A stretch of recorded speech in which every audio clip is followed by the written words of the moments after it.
Merci d'être resté avec nous. Nouvelle paire de chaussures de sport, inscription dans un club ou un cours de gym. Si comme de nombreux Français, la reprise du sport fait partie de vos bonnes résolutions de rentrée, attention quand même. Le sport est certes un excellent moyen de rester en bonne santé, éventuellement garder la ligne et le moral, mais il ne faut pas s'y prendre n'importe comment. Quelles sont les précautions à prendre pour se mettre au sport ou reprendre une activité physique? Est-ce que certains sports sont plus conseillés que d'autres? Dans quel cas aller consulter un spécialiste? Pour en parler, deux invités. Yasmina Belghazi, qui est masseur kinésithérapeute. Bonjour. Bonjour. Et le docteur Sébastien Legarec, médecin du sport. Bonjour. Bonjour. Alors, on nous demande, avant de reprendre la course à pied, comment relancer en douceur la machine? Alors, je crois qu'avant tout, il faut bien s'équiper, il faut penser au matériel, il faut avoir de très bonnes chaussures, il faut penser à reprendre progressivement sur un rythme régulier, il ne faut pas se fixer des objectifs trop ambitieux. Et puis, effectivement, penser, quand on reprend la course à pied ou d'autres sports, à bien s'échauffer, c'est très important, cette étape. Surtout si on vieillit. Surtout si on vieillit. S'hydrater pendant l'effort, boire avant, pendant, après. Et penser à s'étirer également. Et ça veut dire quoi, objectif pas trop ambitieux? Alors, c'est-à-dire qu'il ne faut pas, dans un premier temps, quand on reprend après une coupure, notamment l'été, il ne faut pas essayer de reprendre le même rythme que l'on avait avant l'été, mais se fixer des objectifs de durée beaucoup plus courte qu'avant et pour remonter progressivement. Oui, ça c'est important. Il faut passer par une épreuve d'effort ou aller voir un médecin avant, parce qu'on répète ça sans arrêt depuis des années aussi. Vous avez dépassé la quarantaine, allez faire un petit tour quand vous écoute le cœur, qu'on prenne votre tension et éventuellement qu'on fasse une épreuve d'effort pour enregistrer votre rythme cardiaque pendant... C'est un des reportages de tout à l'heure. Mais... C'est un des reportages de tout à l'heure, donc c'est pour ça que je souhaitais que vous ne répondiez pas immédiatement à cette question, puisque nous allons voir ça dans quelques instants. Question suivante, donc, comment tenir les bonnes résolutions de la rentrée, notamment celle de reprendre le sport, et lequel choisir? À quoi? Non, c'est très bien, Michel. Je crois que pour tenir les bonnes résolutions, il faut avant tout y prendre du plaisir. En fait, on ne fait bien les choses que si on y trouve un minimum de plaisir. Si on va à la salle de sport à reculant, en ayant mal partout le lendemain, on le fait 3 fois. Voilà. Donc ça, c'est la première chose. Puis la deuxième chose, il faut aussi que ça soit un peu régulier. Donc il faut essayer d'être... D'accord. Sérieux. Et donc, on nous demande lequel choisir. Est-ce qu'il y a, pour une reprise, est-ce qu'il y a vraiment des sports, quand on a arrêté suffisamment longtemps, est-ce qu'il y a des sports déconseillés? On ne peut pas avoir une réponse générale. Là, je crois que c'est vraiment au cas par cas. D'où l'intérêt d'aller voir son médecin. Alors, peut-être pas ou peut-être pour faire une épreuve d'effort. Mais en tout cas, c'est lui qui va vous dire, en fonction de votre état articulaire, cardiaque, pulmonaire, quel type de sport est plutôt conseillé dans votre cas.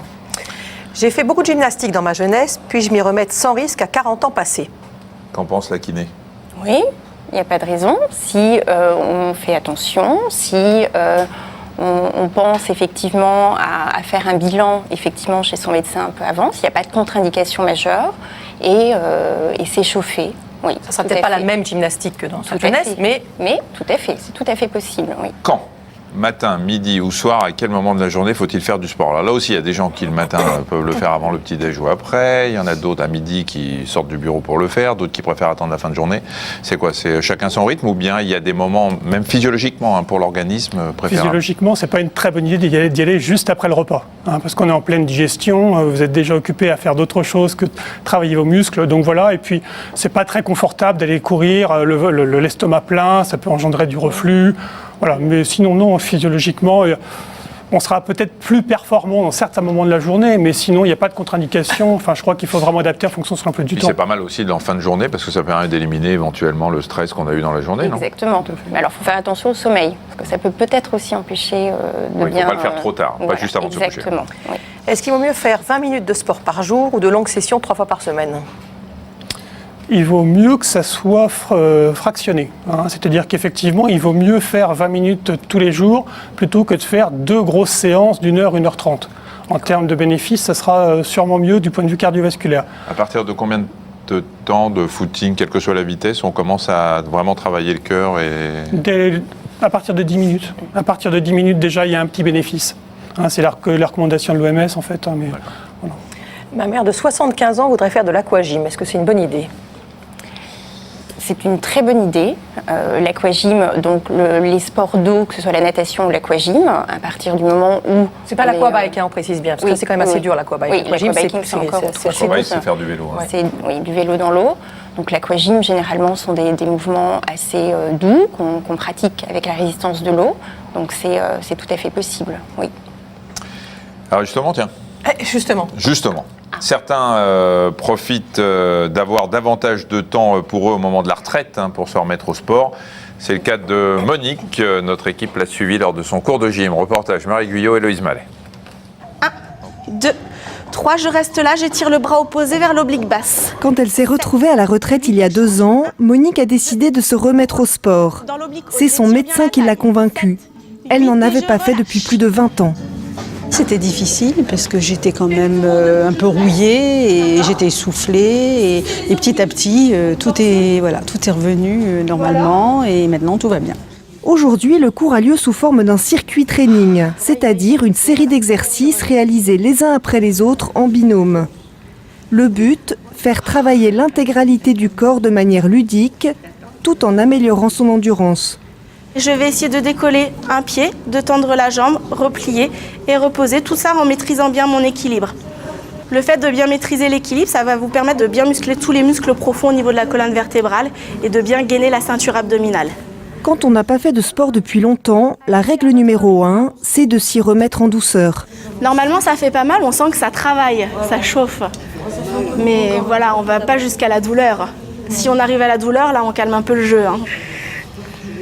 L'erreur des personnes qui se remettent au sport, c'est de vouloir aller beaucoup trop vite dans l'effort, d'être un tout petit peu trop dans la compétition. Et du coup, ça peut être un petit peu...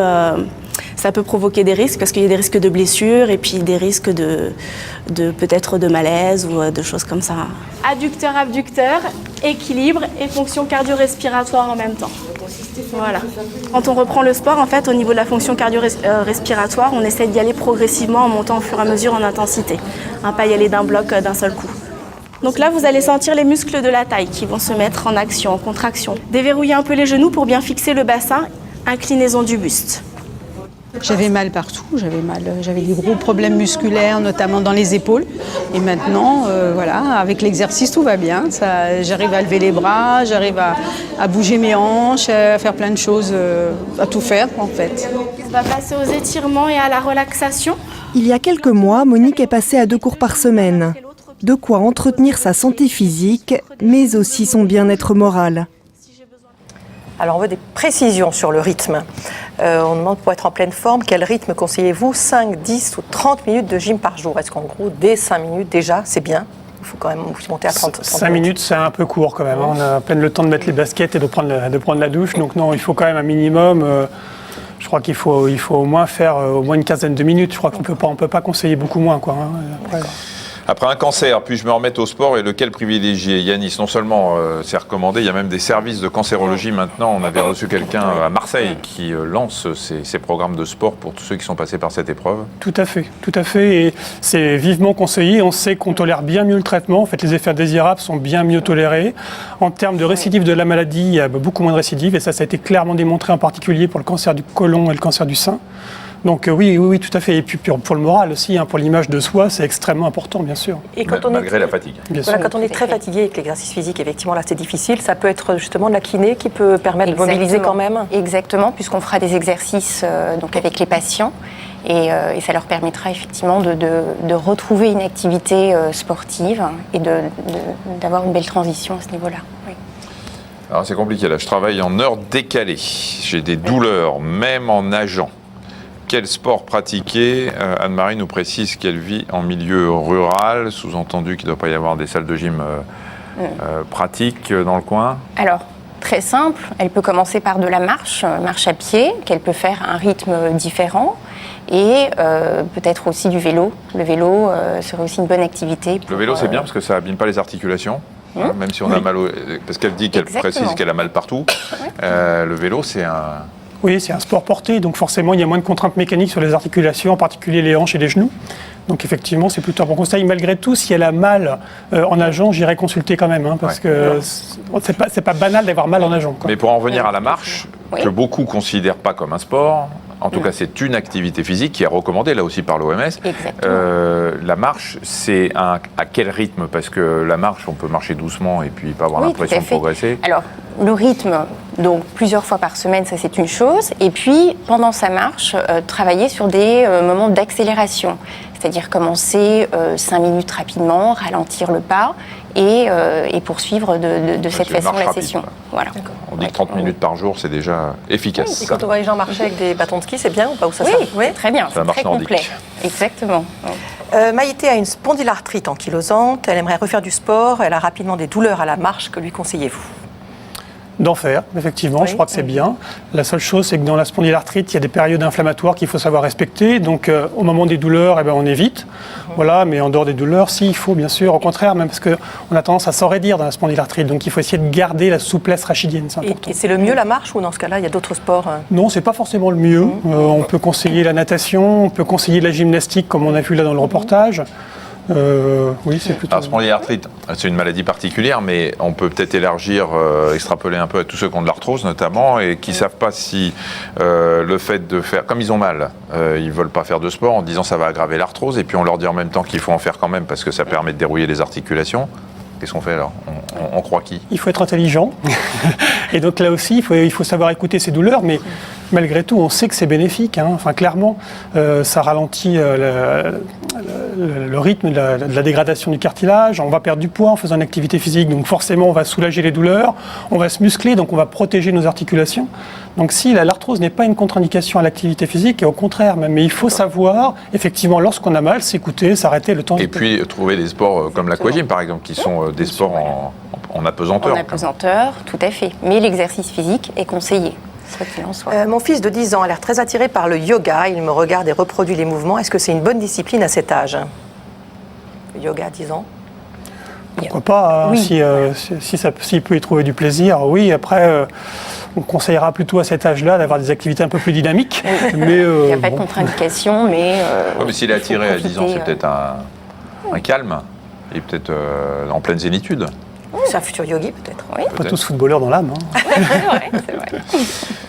N'ayant pas les moyens de me payer des cours, j'ai décidé de courir, ça c'est gratuit. Est-ce que je dois voir mon médecin avant? Je n'ai pas fait de sport depuis des années. Peut-être, Marina, c'est une occasion, puisque vous n'avez pas souhaité répondre à la question tout à l'heure. Je pense que c'est très bien, Michel. Voilà, puisqu'avant de se mettre ou de se remettre au sport, un test d'effort est parfois nécessaire. Il déterminera dans quelle mesure et à quel rythme on peut reprendre l'exercice physique, notamment quand on a eu un problème cardiaque. C'est le cas de Samuel. Marie Guyot et Eliane Nassibil l'ont suivi chez son cardiologue. Reportage. Donc là, vous avez vu, c'est une marche pas très rapide, il n'y a pas de pente. Toutes les minutes, ça va s'accélérer, ça va devenir de plus en plus difficile donc. Si Samuel est sur ce tapis roulant, ce n'est pas pour réaliser des performances sportives, mais pour faire ce que l'on appelle un test d'effort. Voilà, on est passé à 5 km/h, donc c'est un petit peu plus rapide, c'est encore de la marche rapide. Et tout va bien, les courbes sont parfaites. Samuel a toujours été très sportif, mais il y a 7 ans, après un double pontage, lorsqu'il veut se remettre à courir, la reprise est difficile. Au bout de 200 mètres, j'étais essoufflé, il fallait que j'arrête, absolument. Je ne pouvais plus y aller, je ne pouvais plus courir. Alors j'arrêtais 5 minutes, je remarchais, et puis je repartais, et tous les 200-300 mètres, c'était pareil. Se sentant limité dans son exercice physique, Samuel a décidé de faire le point avec son cardiologue. On voit la courbe de consommation d'oxygène qui augmente. On voit la courbe de production de gaz carbonique en bleu qui augmente aussi au fur et à mesure que la consommation augmente. La courbe de fréquence cardiaque, elle aussi, augmente. Et bien entendu, la ventilation, c'est-à-dire je suis obligé de respirer de plus en plus fort au fur et à mesure que j'augmente mon exercice. Allez, vous pouvez courir 7 km/h, c'est bien. Le but du test d'effort, c'est de connaître sa capacité physique, de vérifier qu'il n'y ait pas de contre-indication à l'exercice et dépister des maladies qui peuvent être mortelles parfois sur le terrain de sport. Et puis, en même temps, de conseiller les patients à la reprise d'une activité physique lorsqu'ils l'ont interrompu pendant plusieurs années. Donc, je suis ravi de vous apprendre que vous allez pouvoir reprendre une activité physique. On n'a pas vu de contre-indication, votre cœur va très bien. Par contre, j'ai vu une petite gêne sur le côté respiratoire qu'on va explorer, mais qui ne va pas vous empêcher de faire votre exercice. Alors au début, au moins, votre entraînement devrait être très progressif et avec une fréquence cardiaque qui ne sera à pas dépasser qui va être une zone un peu comme le contour sur la voiture. Il ne faut pas aller dans la zone rouge. Et cette zone-là sera donc à peu près à 120-130 de fréquence cardiaque. Avant, je faisais les 20 km de Paris, je faisais Paris-Versailles, toutes ces courses-là, et que je ne peux plus faire maintenant. Et ça me manque. Je peux dire que ça me manque, même à mon âge. J'espère qu'à la suite de cet examen, là, je pourrai refaire du sport, disons, tout à fait normalement. Samuel reviendra dans 2 mois pour un examen de contrôle. D'ici là, il reprendra la course à pied en douceur. On dit que les clubs sérieux exigent un certificat médical. Mon médecin traitant s'est contenté de m'en faire un sans m'ausculter. Dois-je consulter un autre médecin? Je pense qu'il serait bien qu'il soit examiné quand même, oui. Ça me paraît important d'avoir une auscultation. Et puis, bien sûr, et puis d'avoir un examen aussi articulaire, ça me paraît important. Voire aussi de faire un électrocardiogramme au repos. Hein. D'accord. On rappelle que les médecins qui font des certificats sont entièrement responsables en cas de problème de santé. La personne pour laquelle ils ont fait ce certificat, si c'est le cas. Est-ce que ça veut dire que c'est inquiétant, un club de gymnastique qui ne demande pas de certificat médical, un club de sport qui n'en demande pas? Ça, en tous les cas, ça dénote du manque de sérieux, peut-être. Oui, ça, il faut l'exiger. Oui. Je pense qu'il faut aussi que les patients soient un peu responsables. Enfin, nous tous, on doit être responsables vis-à-vis de ça, quoi. C'est pas qu'une formalité administrative. Je pense que c'est notre vie aussi qui parfois en découle. Et donc, il faut aussi savoir aller voir son médecin de soi-même, même si on ne demande pas le papier. Hein. Et puis, tous les ans, on dépiste dans ces petits examens chez quelqu'un qui n'a aucun symptôme, on dépiste des problèmes cardiaques, de valves ou d'autres choses. Tout à fait. Est-il bon de faire du sport à jeun? C'est bon. Alors, oui et non. C'est-à-dire qu'effectivement, il y a des études qui montrent que ça peut être bien d'un point de vue métabolique. Maintenant, là aussi, c'est pas une règle. Il y a des gens qui préfèrent manger un petit peu avant de partir. Bon, voilà, c'est pas. Non, il peut y avoir un petit intérêt métabolique, mais qui pour le tout commun, n'est pas très important. Ma fille rechigne pour faire 50 mètres à pied, mais elle a besoin de se dépenser. Ça, c'est la mère qui dit ça. Quel sport lui proposer? En gros, elle n'a rien envie de faire, la fille. Mais sa mère voudrait un peu qu'elle se bouge. On ne sait pas quel âge elle a. Oui, voilà. On ne sait pas l'âge, mais en tous les cas, ce qu'il faudrait lui proposer, c'est une activité ludique, qui l'amuse. Pourquoi pas avec de la musique, de la danse, en groupe, avec des amis. Oui, c'est rare les enfants qui aiment marcher en même temps.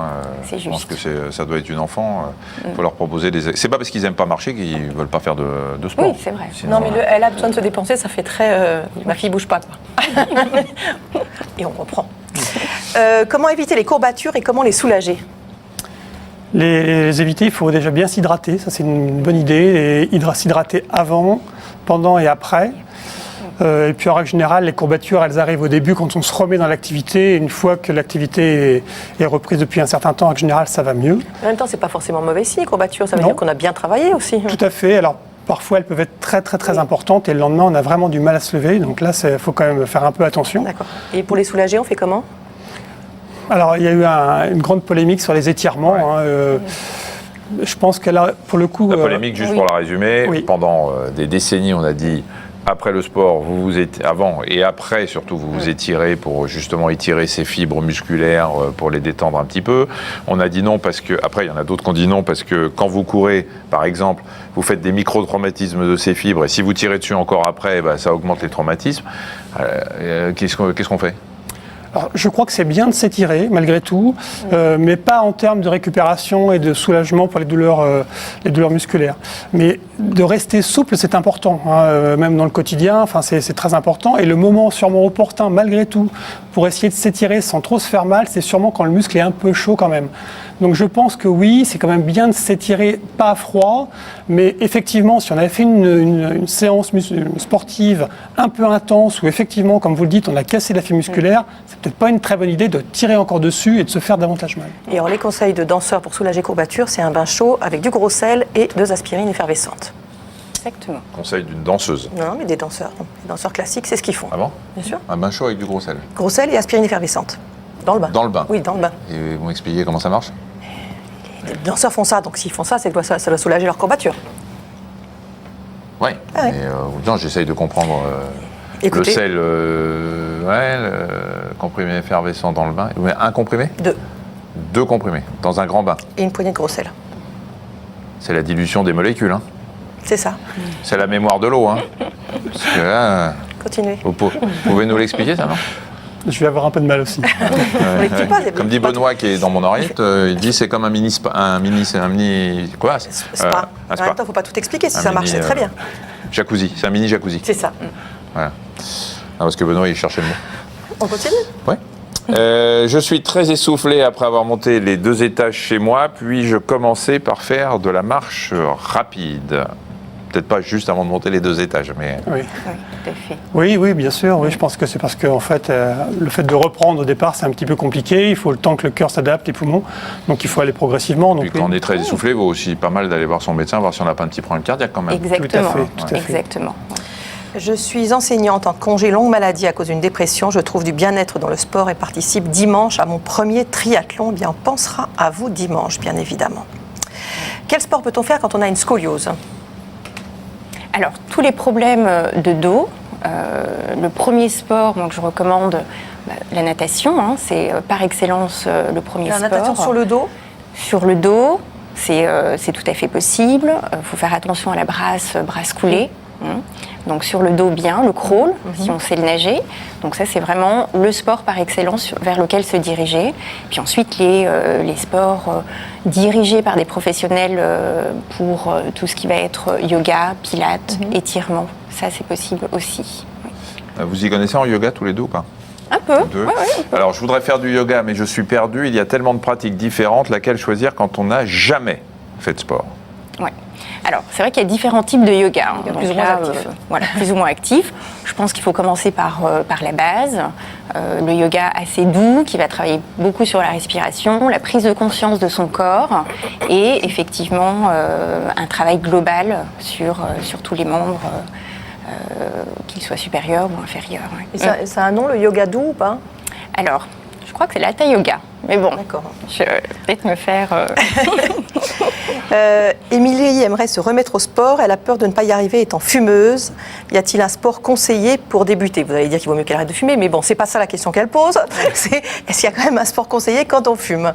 Alors, je ne sais pas quel âge elle a, mais je pense que là, pour le coup, ce serait bien d'aller voir son médecin en tout cas, pour qu'elle soit examinée. Voilà, éventuellement, peut-être, ça peut être une indication là à faire une épreuve d'effort, parce que le tabac, c'est quand même un facteur de risque majeur pour les artères coronaires. Et alors, quel sport conseillé pour débuter ? Alors, on va éviter tous les sports qui sont très sollicitants pour le cœur. Hein, donc, on va éviter de faire une partie de squash endiablé, d'aller faire un sport collectif. On va beaucoup solliciter. Et on va privilégier effectivement les sports plutôt aérobie progressifs, donc la marche, la course, le vélo, la natation.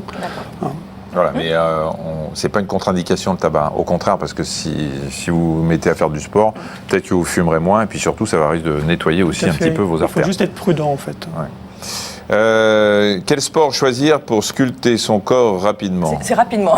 J'adore le rapidement. Rapidement. C'est-à-dire qu'elle doit entrer dans une robe là, dans 15 jours. Il faudrait sculpter vite là. Je pourrais personnellement vous en parler, mais enfin, c'est pas moi que vous posez la question.